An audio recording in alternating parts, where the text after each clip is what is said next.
the little school version of the scouting report. One championship game, one team from the area left, Concord Triopia. Dave, if we would have said 14 weeks ago that we'd be doing this on November 26th, that we'd be talking about Concord Triopia playing for a state championship, would you have agreed with me? Would you have said, yeah, I think that's going to happen? I think Triopia was certainly among 2 or 3 of the area small schools, like 1A, 2A, that had a shot.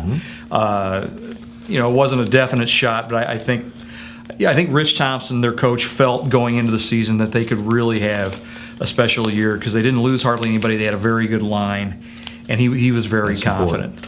So, and now they are ready to play Friday morning, 10 a.m., Memorial Stadium, Triopia, and Toulon, Stark County. Stark County has 3 losses. Got to be a lopsided game, huh? Right, yeah. Well, they've had a weird year. They started 6-0 and lost their last 3 games of the regular season, including, I think, all 3 of the teams they lost to were playoff teams, including Aledo and Princeville. Yeah, Princeville. I think Elmwood Brimfield.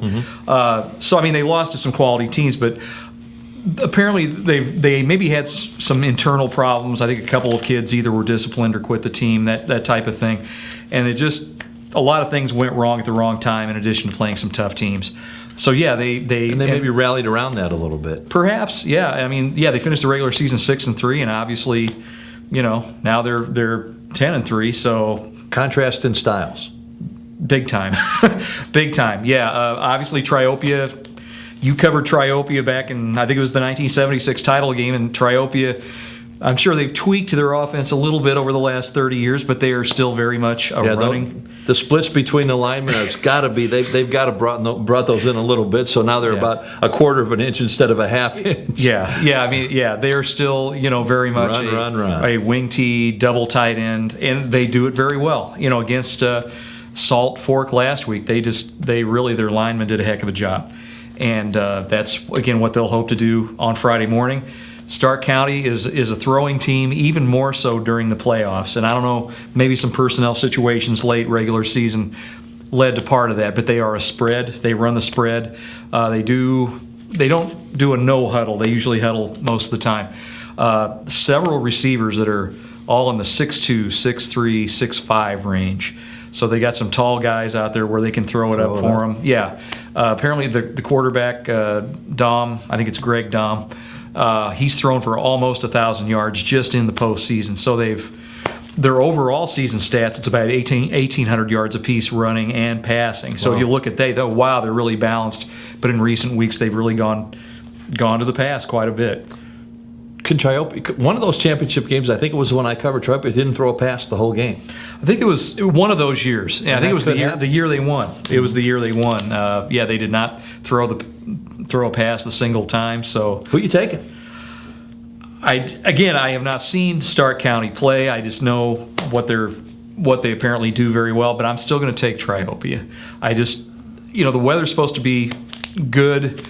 The turf's not supposed to be very slippery or anything like that, but I think if they can move the ball and block like they have been these last couple playoff games and, eat up some clock, I like their chances. I know they're going to be challenged by the other team's passing game, but I think they can handle it.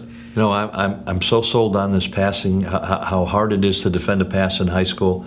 That scares me. The ability to throw the ball scares me by Stark County.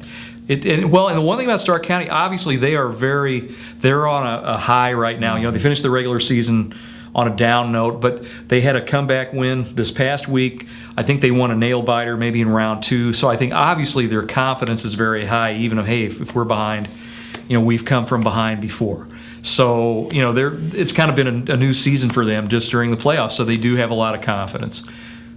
That's all for the Scouting Report, small school variety. We hope you liked it. Anything you want to add, there's comments on the bottom on the website. Let us know what you like, what you don't like. You want more Dave Kane? Everybody needs more Dave Kane. Oh, yeah. We're going to be back next year talking more small school sports. And we just want to know what you think, what you want, and we're here to give it to you. Want to throw our hats off, Dave, and you got to throw this out there too. The big guy behind the other side there that gets to wear his lanyard now, we don't.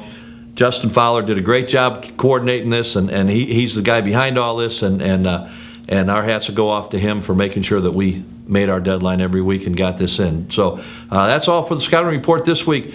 You'll be able to check out the Triopia and Stark County football game on www.sjr.com, and you'll be able to read all about it, of course, in our hard copy of the newspaper. Thanks, everybody, for being with us for these 14 weeks, and we'll see you sometime during basketball. Happy Thanksgiving.